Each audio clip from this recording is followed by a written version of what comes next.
Hello student, कैसे हैं आप। उम्मीद करता हूं कि आप सही होंगे और पूर्णतः स्वस्थ होंगे। और जैसा कि मैं अपनी हर वीडियो में अपने सभी स्टूडेंट से निवेदन करता हूं कि वो घर पर ही रहें, अत्यधिक आवश्यक कार्य होने पर ही बाहर निकलें और घर पर रहकर पढ़ाई करते रहें। और मेरी वीडियो आपको मिलती रही हैं और हर टॉपिक पर ये वीडियो आपको मिलती रहेंगी। आज का टॉपिक हमारा कॉरपोरेट अकाउंटिंग से एमलगमेशन है, जिसके कि पहले 22 क्वेश्चन MCQ के मैंने करा दिए थे। आज उससे आगे के क्वेश्चन आपसे डिस्कस कर रहा हूँ। और स्टूडेंट, जैसे कि अब लगभग निश्चित हो गया है कि आपके पेपर की डेट जल्द ही निर्धारित कर दी जाएगी। और आप सभी स्टूडेंट को यह भी मालूम है कि BCom फाइनल के पेपर CCS यूनिवर्सिटी में MCQ के बेस पे होंगे।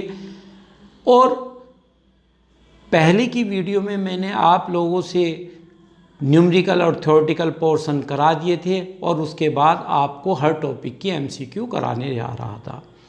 इसी कड़ी में आपके साथ MCQ आज जो है वो एमलगमेशन टॉपिक की है।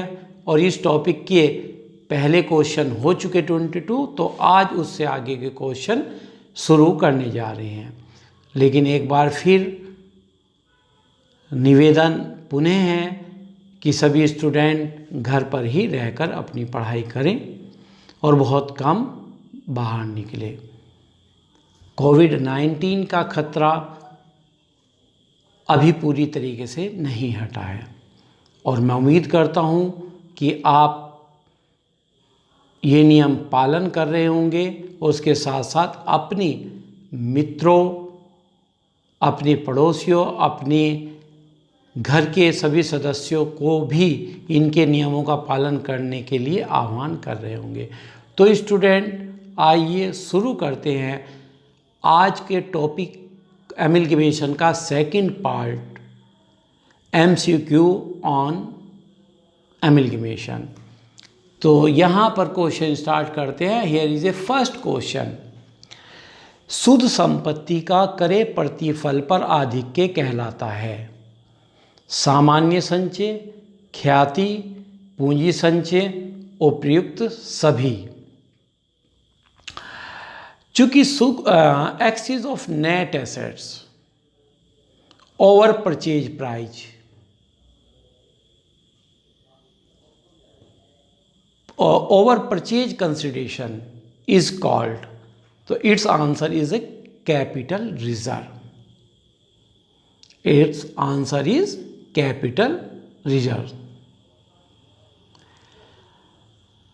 And now is the second question. जब दो या दो से अधिक कंपनियां समापन में जाती हैं तथा एक नई कंपनी का निर्माण होता है तो यह क्रिया कहलाती है? एकीकरण, संविलियन, आंतरिक पुनर्निर्माण, कोई नहीं। When two or more exiting companies go into liquidation and a new company is formed to take over their business, this activity is known as? Answer is amalgamation। जब दो कंपनियां या दो से अधिक समाप्त होकर एक नई कंपनी होती है तो उसे एकीकरण कहा जाता है। Next question. क्रय मूल्य का आशय है। परचेज कंसिडरेशन मीन्स क्रेता द्वारा देय राशि, अंशधारियों द्वारा देय राशि, लेनदार द्वारा देय राशि, इनमें से कोई नहीं। Purchase consideration means amount payable by the purchaser, amount payable by the shareholder, amount payable by the creditors. None of these is answer is amount payable by the purchaser. इसका आंसर है amount payable by the purchaser. Next question. यदि company द्वारा उधार ली गई संपत्तियां क्रय प्रतिफल से कम है तो अंतर माना जाएगा। यदि कंपनी द्वारा ली गई शुद्ध संपत्तियां क्रय प्रतिफल से कम है तो अंतर को माना जाएगा। It's answer is A goodwill. If the net asset taken over the company are less than the purchase consideration, difference will be treated as a goodwill. तो इसका आंसर है goodwill. And now the next question is 28. Next question is 28.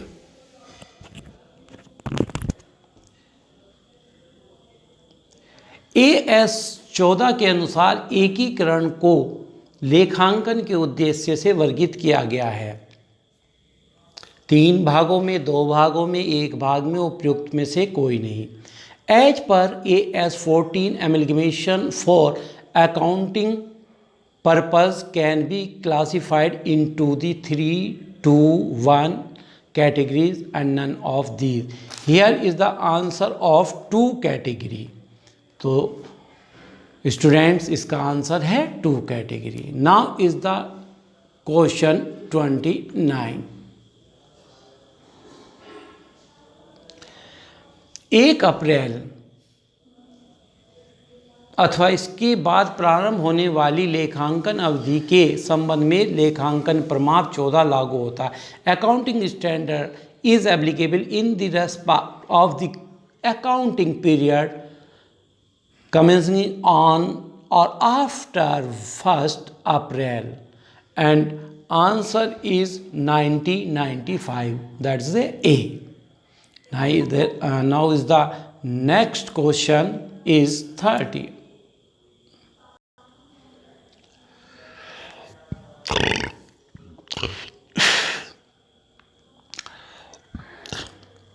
विलय के स्वभाव के एकीकरण में क्रय प्रतिफल की राशि होगी हस्तांतरण कंपनी की पूंजी के बराबर, हस्तांतरण कंपनी की शुद्ध संपत्तियों के बराबर, कुल संपत्तियों के बराबर या संचयों के बराबर। In case of amalgamation in the nature of merger the purchase consideration will be equal to the capital of transfer company, net assets of transfer company, total assets and reserve। तो स्टूडेंट आप भी एक पल के लिए सोचें कि इसका आंसर क्या होगा, और इसका आंसर होगा net assets of transfer company. तो आप भी थोड़ा इस पल में विचार करके देखा करें। Now is the next question. सविलियन का अर्थ है एक विद्वान कंपनी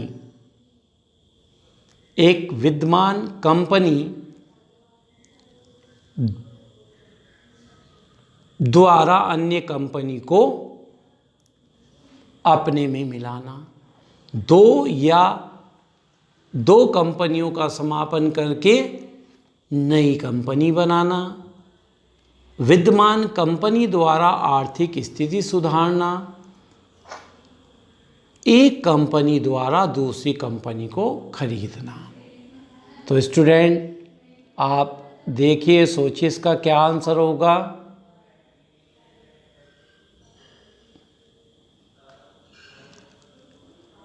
विचार किया आपने। The meaning of absorption to absorb another company by an existing company, to make a new company by the liquidation of 2 companies, to reform economic situation by existing company, to purchase another company by a company। तो मेरठ 2007 में जैसे 17 में ये question आया था, तो student आपको अंदाज़ा है इसका आंसर क्या होगा।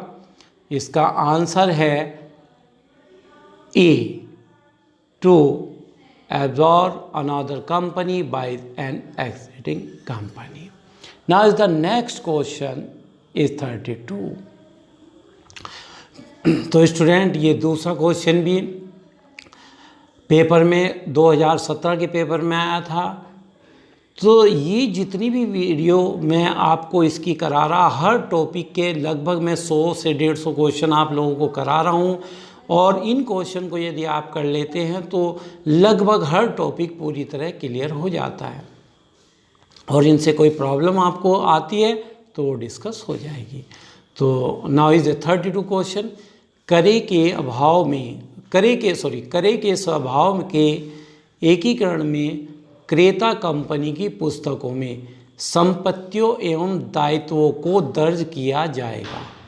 पुस्तक मूल्य अथवा स्वीकृत मूल्य, बाजार मूल्य पर, पुनर्मूल्यांकित मूल्य पर,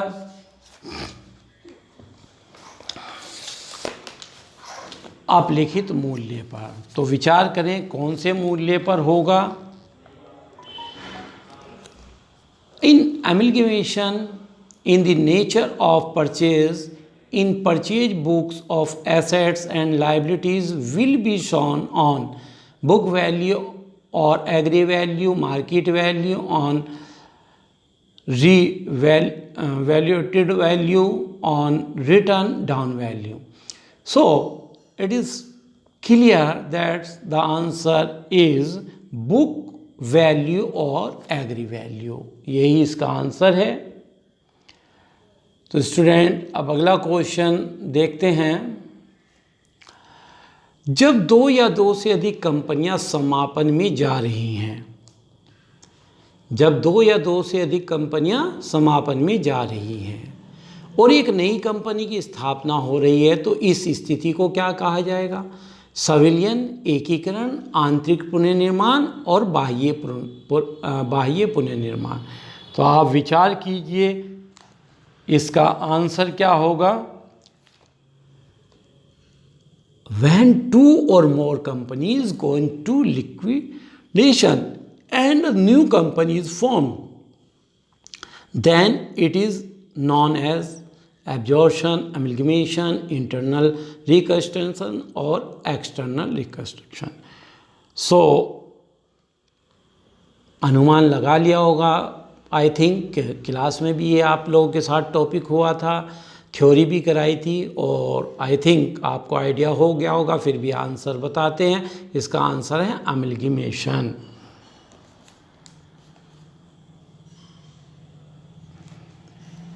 अब नेक्स्ट क्वेश्चन। जब वर्तमान कंपनी 2 या 2 से अधिक वर्तमान कंपनियों के व्यवसाय को खरीदती है, जब वर्तमान कंपनी 2 या 2 से अधिक वर्तमान कंपनी के व्यवसाय को खरीदती है, तो इसे क्या कहा जाता है? एकीकरण, संविलियन, आंतरिक पुनर्निर्माण, उपयुक्त में से कोई नहीं। तो विचार कीजिए स्टूडेंट, इसका आंसर क्या होगा। तब तक हम इंग्लिश वर्जन में देखते हैं इसके question. When an exiting company takes over the business of one or more exiting company is called amalgamation, absorption, reconstruction, none of the above। तो विचार लगाया होगा स्टूडेंट आपने अभी तक। तो स्टूडेंट इसका आंसर है reconstruction. Now is the question number 35। Here is question. विक्रेता कंपनी की संचित हानि को हस्तांतरित किया जाना चाहिए पूंजी अंश खाते में, खाते में, पूंजी संचय खाते में, लाभानी खाते में। Accumulated losses in the vendor company should be transferred to share capital account and equity holders account and capital reserve account and profit and loss account? तो answer is capital reserve account. Answer is capital reserve account.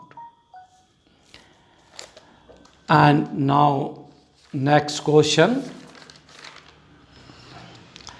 Next question है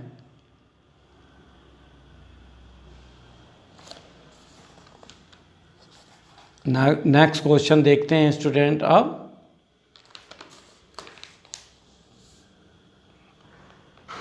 नहीं, पहले students पहले हम इसमें देखते हैं, इसी को सही कर लेते हैं।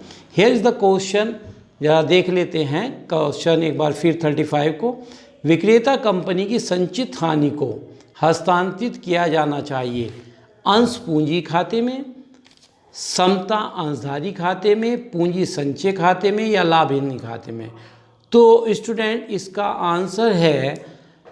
इसका आंसर जो है हमारे पास वो है समता अंशधारी खाता, यानी कि इक्विटी शेयर होल्डर अकाउंट। तो इसको इक्विटी शेयर होल्डर अकाउंट में ट्रांसफ़र किया जाएगा। ध्यान रखिए, इसका आंसर है equity share holder account, not capital reserve account. तो ध्यान से इस क्वेश्चनों को कीजिए। And now is the question number 36। क्रय प्रतिफल का भुगतान होता है नकद, अंशों में, ऋण पत्रों में या उपरोक्त में से किसी में भी हो सकता है।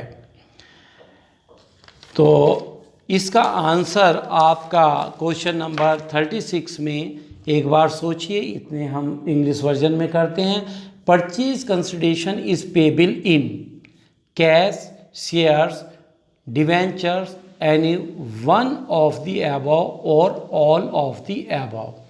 तो स्टूडेंट आपने विचार किया क्या आंसर हो सकता है? तो स्टूडेंट ये कैश में भी दे सकते हैं, शेयर में भी दे सकते हैं, डिवेंचर में भी। तो इसका मतलब इसका आंसर होगा any one of the above और ऑल ऑफ द अबव, अर्थात किसी प्रकार से भी इसका भुगतान हो सकता है। Now is the question number 37। क्रेता कंपनी द्वारा प्राप्त वसूली व्यय को डेबिट किया जाना चाहिए वसूली खाते में, ख्याति खाते में, विक्रेता खाते में या पूंजी संचय खाते में। तो इसमें भी आप देखिए, realisation expenses made by the purchasing company should be debited to realization account, goodwill account, vendor account and capital reserve account. So answer is, विचार करें स्टूडेंट, एक पल के लिए सोचे क्या आंसर होगा इसका। इसका आंसर होगा नेचुरल वसूली व्यय को विक्रेता खाते यानी कि वेंडर अकाउंट में डेबिट किया जाना चाहिए। Now is the next question, question number 38। क्रय प्रतिफल शुद्ध संपत्तियों से अधिक होने पर होती है प्रतिभूति प्रीमियम, पूंजी, ख्याति, प्रारंभिक। The axis of purchase consideration over net assets is security premium, capital reserve, goodwill या प्रीमिनरी एक्सपेंसेस। और स्टूडेंट इसका आंसर मैं आपको नहीं बताने जा रहा हूँ, क्योंकि पिछले 2 क्वेश्चन इसी प्रकार के रिपीट हुए हैं। इसके आंसर का आप अंदाज़ा लगाइए और इसका आंसर मुझे टिक करके भेजिए, और उसमें कुछ डाउट होता है तो कंफर्म कीजिए, क्योंकि पहले क्वेश्चन जो मैंने अभी कराए हैं उनमें 2 क्वेश्चन सेम इसी प्रकार से थे, केवल पूछने का तरीका थोड़ा अलग था। तो आप इस क्वेश्चन को कीजिए और इसका आंसर मेरे पास भेजिए। तो स्टूडेंट यहाँ पर आपने देखा, मैंने आपको ये कुछ क्वेश्चन कराए हैं, और आज के ये क्वेश्चन जो थे वो थे हमारे एमलगमेशन टॉपिक एमलिगमेशन से रिलेटेड। तो स्टूडेंट, मैं ये चाहूँगा कि आप इन सभी क्वेश्चनों की प्रैक्टिस करते रहें। जहाँ जो कोई प्रॉब्लम हो या किसी क्वेश्चन में आपको ऐसा लगता हो कि शायद ये नहीं हो पाएगा, तो वो क्वेश्चन आप मेरे से डिस्कस करें। इससे अलावा मैं कुछ क्वेश्चन के स्क्रीनशॉट आपको भेज दूंगा, जिनका कि उनमें सॉल्यूशन भी दिया होगा, आप उनको भी तैयार कर लेना। तो स्टूडेंट्स, घर पर रहिए, बने रहिए, तैयारी करते रहिए और अपने आप में सुरक्षित रहिए और बाकी सबको सुरक्षित कीजिए। तो स्टूडेंट्स, आप सभी ये वीडियो लगातार वॉच करते रहिए। Okay, thank you students.